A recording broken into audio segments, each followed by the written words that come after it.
নবমীর ভোগ রান্না হচ্ছে, প্রায় শেষ হয়ে এসছে। এখানে কিছু খাবার রয়েছে রাখা, রয়েছে হালুয়া, চাটনি, এখানে রয়েছে আলু ফুলকপির তরকারি, আর শেফের স্পেশাল যে রান্না সেই রান্না রয়েছে এখানে, নবরত্ন কোরমা, লুচি, বিভিন্ন রকমের ভাজা।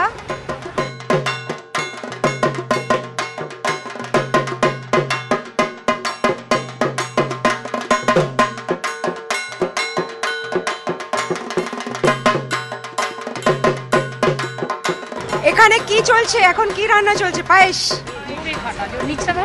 পায়েস হচ্ছে মোটামুটি। আজকে রান্না নেবেই গেছে, ব্যাস এই শেষ প্রস্তুতি চলছে, এরপরে মায়ের ভোগ দেওয়া হবে।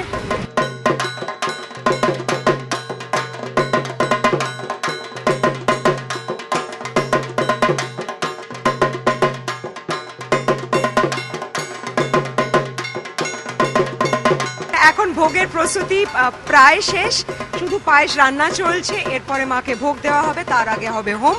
ক্যামেরায় প্রবীরের সঙ্গে মৌমিতা তরফদার, এবিপি আনন্দ, সিঙ্গাপুর।